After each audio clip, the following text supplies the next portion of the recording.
It's the Blood Red podcast, courtesy of the Liverpool Echo. I'm Guy Clarke. Welcome along. With the international break upon us, we're going to throw it open to you for some audience questions on this week's edition. And with Messrs. Gorst, Doyle, Bradbury, Rimmer, Squires, all sunning themselves during the international break, I'm delighted to say I have Kai Delaney and Rich Garnett alongside. And, Kai and I are in the office today. Rich, you're still stuck at home, so we're having to have a bit of a mash-up today. That's it, mate. Yeah, I mean, obviously some of the big guns have been called on into duty there, international duty. Rimmer, an absolute shoe-in for an international appearance, but I'm hoping to make a big impression today. Maybe get a call up next time. Well, you've done expertly since arriving on deadline day, so I'm sure the call isn't too far away, Rich.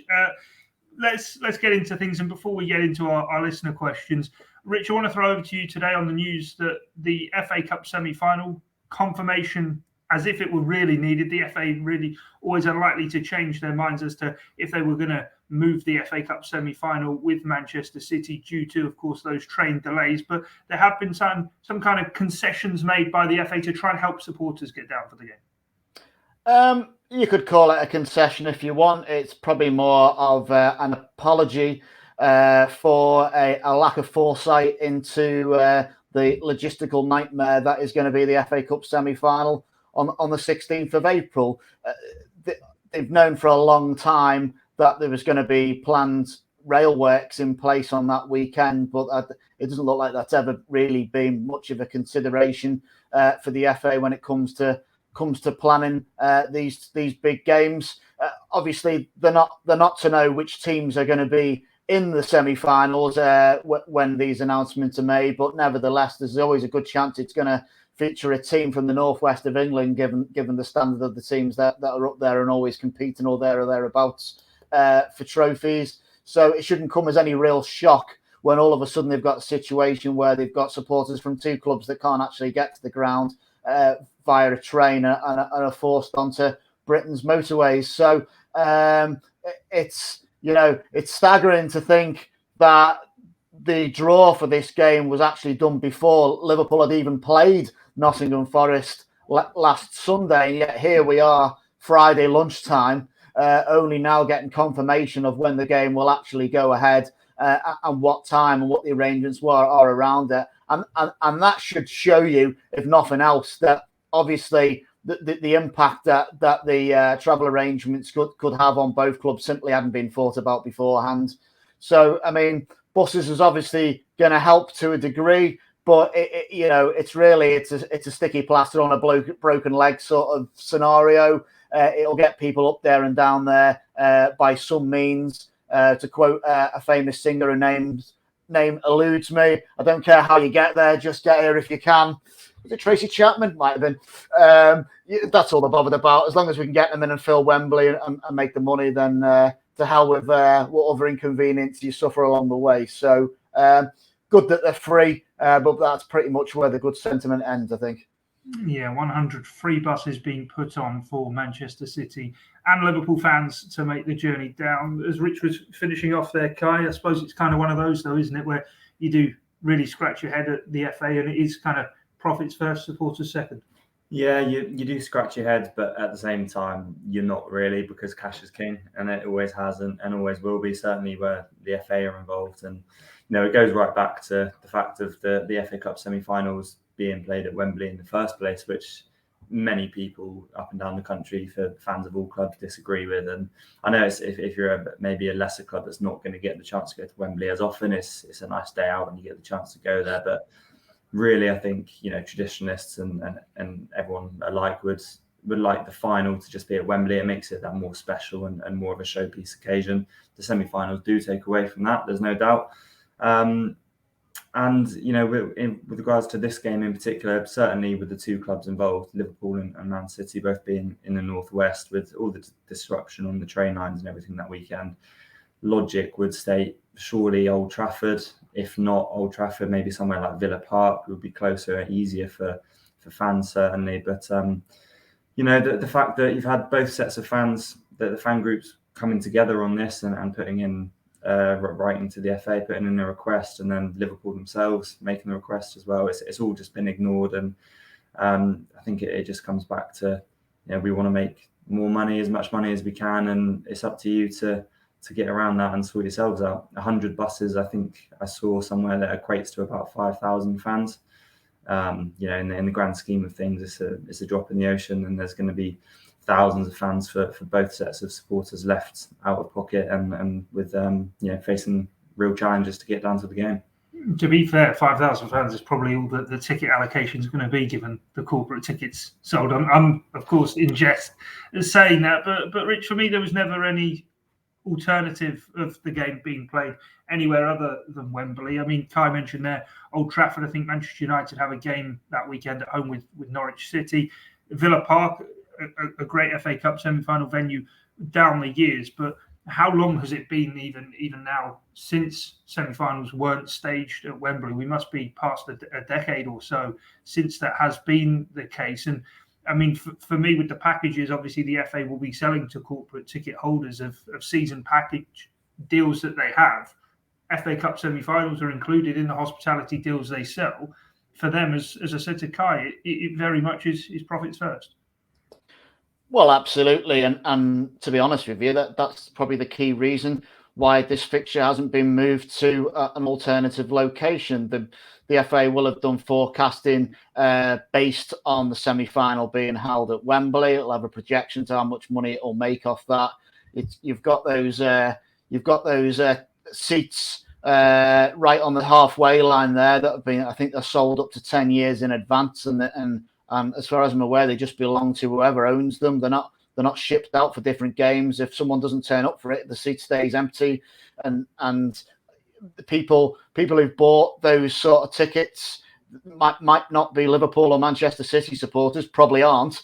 Will have bought a ticket on the basis that the semi-final of the FA Cup is going to be held in Wembley Stadium, and they've got a ticket for it. There's so many different stakeholders in that situation that, even though from a transport view and the vast majority of supporters view, moving the semi-final to an alternative location would be a far more sensible thing to do. There's just too many other fingers in pies elsewhere to be able to make that happen. It was absolutely no shock to me whatsoever that it wasn't moved. I don't think that was ever going to be the case. It was just more a case of what plan was going to be brought together to try and appease supporters when the decision was made. Look, it's still at Wembley, but this is what we're going to do for you. And that's all that's really happened, really. It's just a shame that we've had a delay this long to be able to come up with what looks like a fairly straightforward decision. You mentioned the delay there. I think Paul Gorse did a really interesting piece just on the back of this a few days ago. Mentioned that I think it was around November time that the FA were actually first made aware of this, not by Liverpool or City. Of course, they didn't know they were going to be playing in this stage of the competition, but the rail, the people that are taking care of the works on there actually made the FA aware that this would happen, and they've had 3-4 months to plan, maybe put something in place depending on what team's going to be there. You could say perhaps they were maybe banking it would be 2 London clubs, and it makes their lives a lot easier. But obviously, that said, though, I think even because it's over the Easter weekend, of course, 2 bank holidays. I'm pretty sure, I might be wrong in saying this, but I'm pretty sure even from Victoria, where Palace will be coming from, there are train works being done around that Croydon area as well. So actually, of the 4 teams who have got to the semi-finals, only Chelsea really wouldn't have much of a problem getting to Wembley. But they can't sell tickets, as we well know. So it all round, due to obviously a number of different factors, is quite a farcical way in which is all played out. Absolutely. I think Chelsea have got now tickets, haven't they, for the semi-final? That's now been reversed. But all in all, it's a farcical situation, really. And as you say, pretty much more or less every club, 3 of the 4 involved, are going to face some real challenges. Yeah, I was just going to say, the FA's response seems very reactionary, doesn't it? You know what I mean? And you pointed out they were aware of the problems on the rail lines. I don't think it's the first time there's been games in London, or certainly not at Wembley, where there has been some sort of rail issue going on involving planned maintenance work. But it's almost like, we've got this problem but we don't know who's in the final yet. So we'll cross that bridge when we get to it. But unfortunately, when it comes to crossing that bridge, you're only about 3 weeks away from the game itself. So then it does become it becomes a problem for someone. But realistically, it hasn't really become that big a problem for the FA because they've laid on buses. They don't have to do anything differently. Everything about the actual setup of the game, the logistics, the people working it, how the revenue that's made of it, none of that changes. The only person that's inconvenienced is a supporter. Yeah. Just did want to touch on as well. I've seen a few people on Twitter question why don't they simply just swap the games over? Because Liverpool, of course, play Man City away on the 10th of April. But there, I think again, it was Paul Gore. So I'm like a Paul Gore spokesperson on this pod today, but I did see him reply to people on Twitter and just say there's also train works on the track that weekend. So swapping the fixtures would make no difference there. Yeah, I think they said some of the planned non-essential planned roadworks have been paused. So who knows? You might be able to get down the M6 maybe 10 minutes quicker. Yeah, no, I wouldn't trust the M6 all too much. But hey, yeah, there's the three coaches that have been laid on, as Gorsty said earlier in the week. The Echo kind of understanding that the FA were aware of this all the way back to November 2019 before they were written to in September to consider a move because of the potential rail disruption. It just shows you, as you said, Rich, it's kicking the can down the road until they really do have to deal with the problem, which they've not really. They've just kind of gone around it, as you said before, plaster on a broken leg. Very much does seem the way.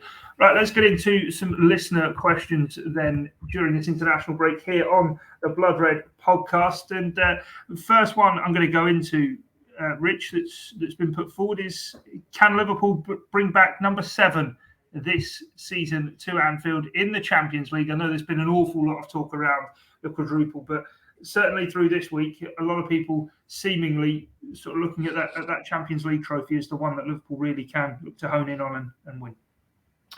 Well, there's certainly no reason why they can't win it.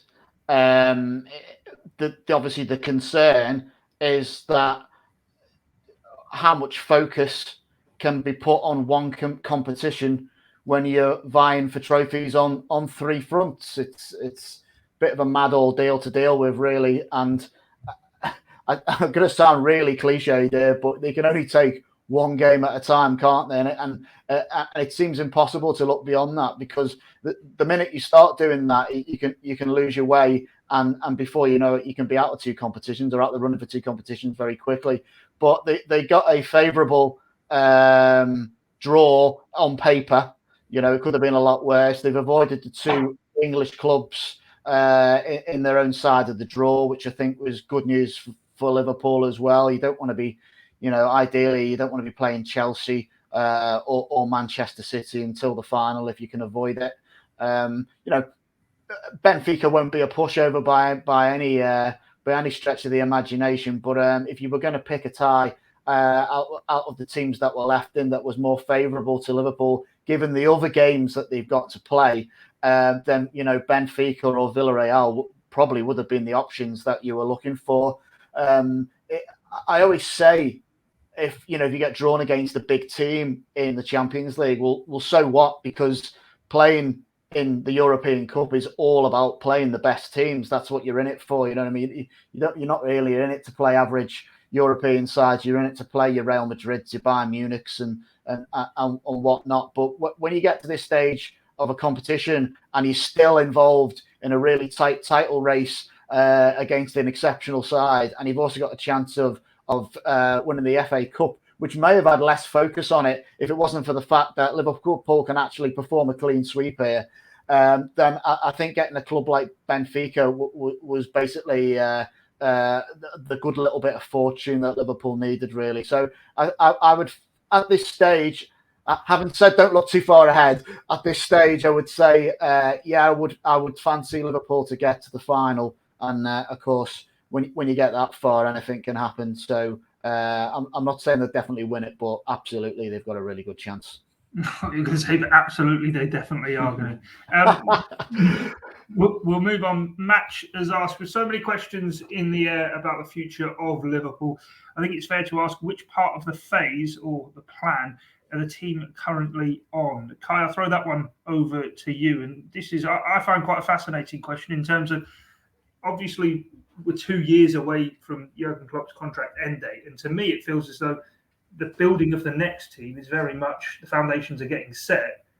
And I think there'd be a lot of encouragement for him to maybe not want to walk away from it in 2 years' time.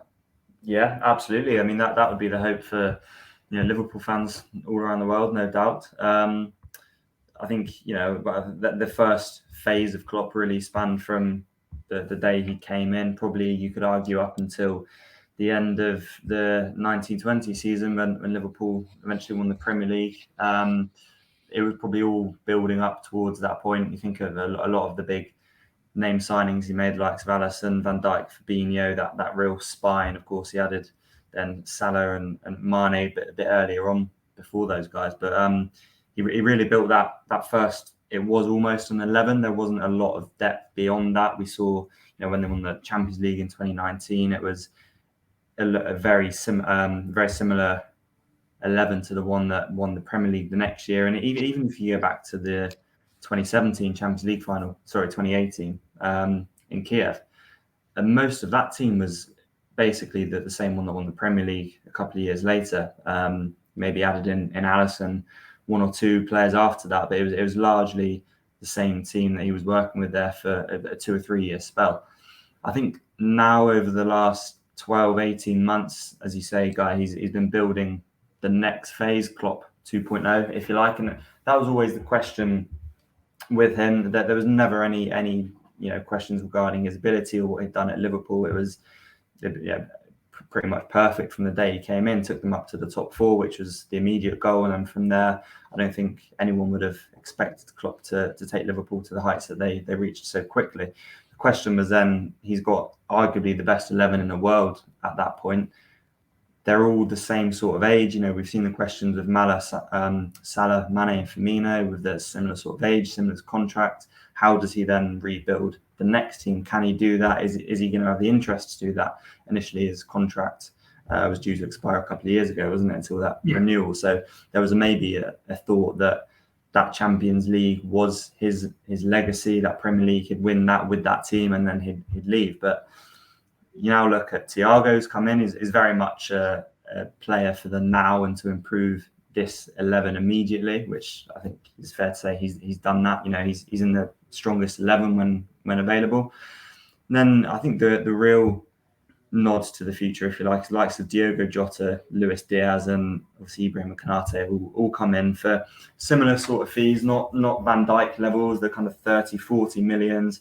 They're all players that not many other clubs were looking at, certainly at Liverpool's level. You think for Diaz, it seemed to be Everton the summer before or Tottenham this summer. You weren't having Man United, Man City's, Chelsea's, Real Madrid's. There were no teams at that level after these players that Liverpool have recruited in the last 18 months. And I think even Klopp himself might admit that he maybe didn't expect Jota and Diaz certainly have come in and almost, now you could argue their case for, if they had a Champions League final, would they be starting? I think it's fair enough. They're certainly ahead of Firmino in that, who's been one of the key cogs in this Liverpool side since day one under Klopp. So he's certainly started building for the future. And then even beyond those players, the younger ones like Harvey Elliott, I think is a player that Klopp really, really likes. You saw how he threw him in the start of the season. I was going to say on that, just like and it is that, isn't it, Rich? Sort of in the snap of the fingers, all of a sudden, as Kai was saying, there was a talk probably a year or so ago that, the front three are all growing old together, their contracts are all running up. How does that get resolved? It's going to be the most expensive part of the pitch to replenish. Those deals have been done and constructed very, very smartly on Liverpool's part, but also then in the midfield, that's been subtly tweaked and changed, where at the beginning of the season, you're looking at Jordan Henderson not always starting games and Harvey Elliott playing in that right-hand side central midfield role, which the year Liverpool won the title, we were all waxing lyrical about Jordan Henderson, just how brilliant he is, the added sort of dimension he brings to the team. Yet Jurgen Klopp has proven that he's got a way of actually flipping things and changing it, where it doesn't have to be like-for-like replacement, but he can evolve the team. He has now, yes. And that shows how quickly football can change and the landscape of football changes. On Kai's point there, back about the Champions League final in in Kiev in 2018. I mean, Liverpool's sort of plan in that match was completely disrupted by the injury to Mohamed Salah after Sergio Ramos did a number on him.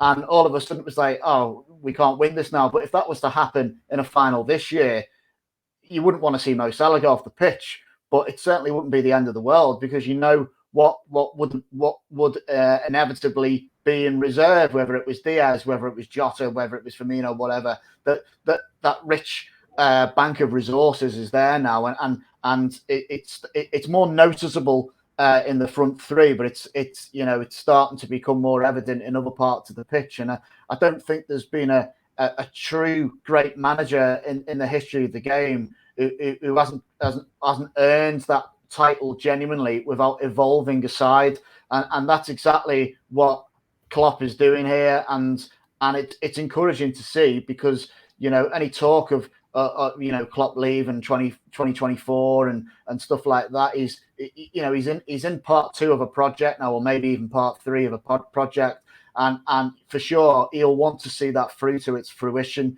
There's some great managers who've won lots of trophies with different teams around Europe, and they move on to other clubs and they win elsewhere and whatnot. And normally they've got a fair bit of money at their disposal, but only the really very best, the real cream of the crop, will stay for a long time at one club and not only have continued success, but do it with an evolving side. And obviously obvious ones like Sir Alex Ferguson come to mind, but that's exactly what Jurgen Klopp seems to be doing now, and I think he's already a successful manager and one of Liverpool's greatest ever managers. But I think his overall legacy will be judged by just how well he evolves this side now and what success it brings.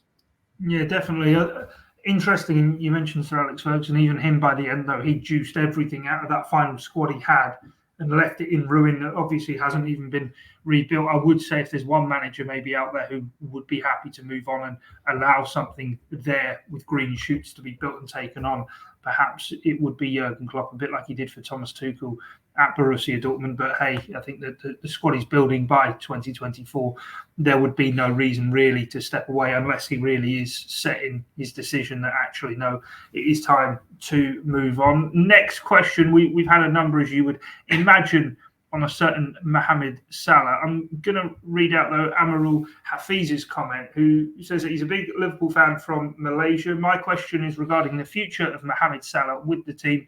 If he leaves, who do you guys think will be the replacement for him? Some names have been mentioned a lot: Anthony, Rafinha, Bowen and Asensio. Rich, I'm going to be really kind and throw this one over to you. But if Mohamed Salah is to leave, how do you replace the best player in the world?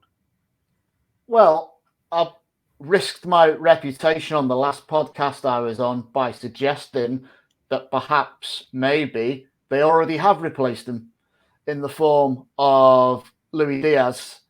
Now, I'm not saying Luis Diaz is as good as Mo Salah, and he's got a long way to go to match the record of Salah, but what he has proven is that he's got the credentials to be a big hit at Anfield, and he looks like a player who's going to score a lot of goals, and he fits perfectly into this Klopp system, and also has all the strength and dynamism that are required, and that Salah has honed over the time that he's been at Anfield. Salah did well for Liverpool straight from the get-go, but I don't think people, even when he scored 40 goals in the season, I don't think people were necessarily bracketing him as one of the top 3 players in the world at that stage. It's really, I think, in the last 18 months where his overall game has been taken to another level, and he's not just about goals, he's about everything else that he brings to the team, and even emerged as a bit of a leader to that sense as well. So some of the names that have been thrown around for him, like realistic ones like Rafinha, maybe Anthony and all those, I'm looking at them and I'm thinking, can I honestly say any of these are better than Luis Diaz at this point? I'd have to say no, I don't think so. You could argue I haven't seen enough of them, but I don't think, if Salah was to go in the summer, and obviously if he was, that means you're getting quite a sizable transfer fee for him, as opposed to a year later when you probably get nothing. I think there's not necessarily a mad a mad rush to spend that money, or certainly not to squander it unless you can get a Kylian Mbappe, or someone like that. Took the words out of my mouth there, Rich. I was just going to say, in the summer, if he is to go in the summer, there's a certain Frenchman who might be about. Yeah, but if Mohamed Salah goes in the summer, it'll be because Liverpool wouldn't agree to pay him enough. And if they sign Kylian Mbappe, is it going to be because Kylian Mbappe is happy to be paid what Mohamed Salah wouldn't be happy to be paid? Or is there an argument that they would pay Mbappe more because he's younger?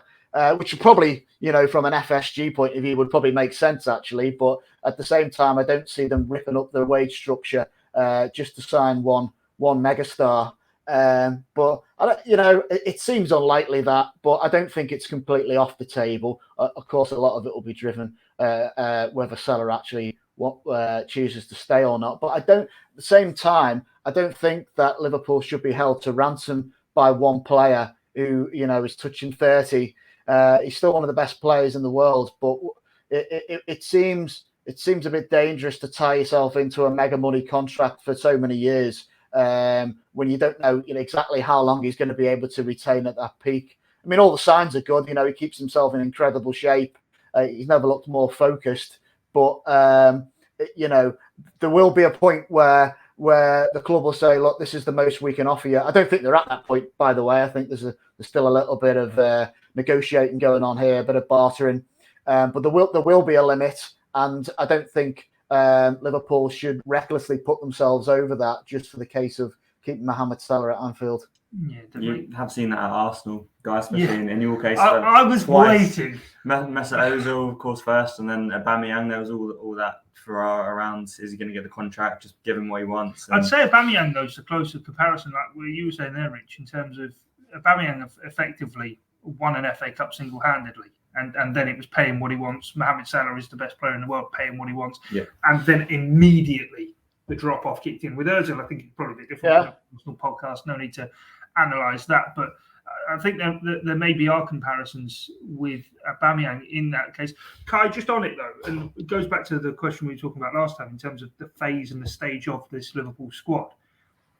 If Salah leaves, Mane leaves, Firmino leaves, do you think the Liverpool front three is going to be so set as one's the right-sided player, one's the left-sided player, and one's through the middle? Because we've seen with Diaz, as Rich mentioned, and also with Diogo Jota, the fluidity and flexibility to fit in anywhere. Actually, of those names, it's the thirst for transfers all the time, and everyone looks at Salah and goes, right, when he goes, it's got to be a left-footed, right-sided player who comes in. Yeah. But actually, I'm not sure that will be the case. No, I'd be inclined to agree. I think with the current front three, if you like, if Firmino is the false nine, that is his only role in this Liverpool side, and Mane is the right footer on the left, and Salah's the left footer on the right, and that is how they've been for 4 years or so. Jota and Diaz, we've seen it already. Both of them can operate on the left, through the middle, on the right, so that you've immediately got that versatility there. And you'd imagine whoever they go for next, if it is someone with the profile of Rafinha, for example, obviously he's a kind of right-sided player, but would have that versatility to play probably anywhere across the front three. And that does seem to be the way that they're going with their recruitment. And, Pep Linder's famous line in that press conference, like, our identity is intensity. So they clearly just want people that are playing on the front foot, can press and can play anywhere in a number of different positions across that front three. So it wouldn't surprise me at all to see someone like that come in. And I wouldn't necessarily expect Liverpool to go out and maybe, as we saw when they sold Coutinho and for 142 million, they didn't spend 120 million on a Coutinho replacement. They invested it into a goalkeeper and a centre-back and completely transformed the side. And I wouldn't surprise me at all to see them go out and sign another £40 million forward in the profile of Diaz and Jota and elevate them to that level as they've done with so many players over the last few years. And then maybe invest the Salah money, all completely hypothetically, of course, into other areas of the team like they did with Coutinho. Yeah, we'll have to wait and see how that plays out. Right, to wrap things up, and don't just throw this together, bring it back around to where we started. And Kyle, I'll come to you on this one. We were talking earlier about the quadruple. We've spoken about the makeup of that front four. And Uma Romane writes in, says, with Liverpool having an abundance of attacking stars, can you see Jurgen Klopp going with a front four in any of the big games against City? He used it against them last season. So we've spoke about firepower. We've spoke about the thirst for trophies. Is that the way Liverpool do this? They just go pedal to the metal, heavy metal football, and just go all out? Or do you think it'll be more conservative?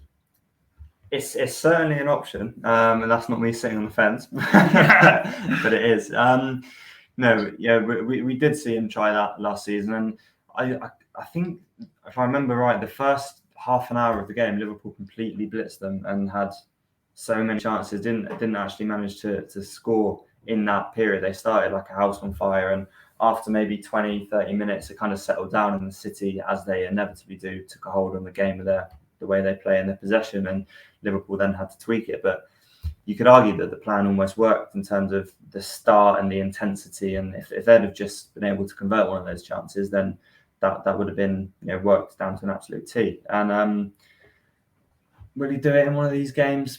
Potentially. I would be inclined to say that it's maybe something that he'll swap to, maybe after an hour if it's needed. The option's there. We know that Liverpool like the 4-3-3, and you have the three solid players in the middle and then the three in the forward line, and you've always got that option to bring on, whether it's a Firmino or a Diaz or a Jota, to then add to that if you're chasing the game or need a goal. I think if the one time I could maybe see it is if, for example, they have but they're not going to now, but if, for example, it was like a Champions League game against City and the second leg was at Anfield, I could absolutely see Benfica's second leg. Well, I suppose the question was about City, but that kind of game. When you got a Champions League second leg at Anfield, whatever the score is, if it's 1 or 1-0, close game, and we saw it so often in that 17-18 season en route to Kiev, where Liverpool would just blow teams away in the first half, and it almost kill games off. You'd be 3-0 up at half time, and the time was done. So in that situation would be maybe where I might expect to see it more this season. Rich, is that one of the things that Luis Diaz has added as well? Not just himself, but he seems to have broken Jurgen Klopp's mould in terms of it so often was 4-3-3. Attacking players would come on for attacking players, and it would be like for like type thing. But it seems since Diaz has come in, he's so willing to get him on the pitch all the time. But it's not just hooking Sadio Mane off, or he'll throw Diaz on, he'll also throw Minamino on, he'll throw Origi on. We have seen in kind of the last 2 months or so now, since Diaz has been here, mashups of kind of 4-4-2s or 4-2-4s, whatever you want to call them, where Liverpool do really overload and throw the attacking players on. And yet, I think with the exception of Leeds United, they haven't exactly gone goal crazy in this period either, have they? You know what I mean? It's a lot of 2-1s, 2-0s. First. Yeah, exactly. So, which is especially, obviously, particularly in the if we're looking at the Premier League, and that is the bedrock of winning any league title. And I think Klopp alluded to that the team had the conversation about leaking less goals, and by doing that, they've managed to string together this great run of victories that has brought them to within a point of Manchester City. But I do think you're right that Diaz has brought a different dimension, and there will be a temptation of Klopp to be able to get as many of his best players on the pitch as he can, as long as he thinks he's got the balance there to be able to implement it effectively. And the fact that Firmino is capable of dropping deeper, it's not like you're necessarily just putting on more of the same. You know what I mean? You've got different type of forwards that are interchangeable, but can still do a variety of roles. And Firmino being a little bit deeper than the other three, it gives them that option, really, which is an interesting option that he wouldn't have planned for, because he wasn't expecting to sign Luis Diaz in January. This has all happened since the acceleration of his signing. But just in terms of whether he would actually implement that from the off against Manchester City, I kind of agree with Kai's point on that. If he needed to change it and get players on the pitch to do that, he's got that option. He could go with 4 up front. If you look just in isolation at the 2 Manchester City fixtures, he can afford to draw with Manchester City, go to extra time and penalties in the FA Cup semi-final. If Manchester City beat Burnley and we assume that Liverpool beat Watford. Never assume anything, but we're going to say they beat Watford. When Liverpool go to City before the FA Cup match, they need to get a result there, and he needs to come up with a plan to do that. And whether it's to keep it tight and then come up with something later in the game, or it's to throw a bit of a wild card in there and start with 4 forwards and blitz them early doors and then sit tight. Only Jurgen Klopp can tell us that. But the very fact that he has got this option now not only gives Jurgen Klopp something extra to think about, but also Pep Guardiola's too. And we know how much Guardiola hates getting his head wrecked by Jurgen Klopp and Liverpool. Yeah, he does love to overthink things as well. Right, that brings us to a close for this edition of the Blood Red Podcast. Apologies to anybody if I've absolutely butchered pronunciations of names. My reserved apologies for that. Rich and Kai, I think you guys have done a decent job. When the others come back from their international breaks, I think they're going to be the ones chomping at the bit trying to get back in. You're in possession of the jerseys, eh, lads? You're only as good as your last game, Guy. You know what I mean? Yeah, exactly. Yeah. Me and Richard will be back at Kirby with the reserves. Right, well, that's it for the Blood Red Podcast. From myself, Guy Clarke, Kai Delaney, and Rich Garnett. Thanks for your time and your company. It's bye for now.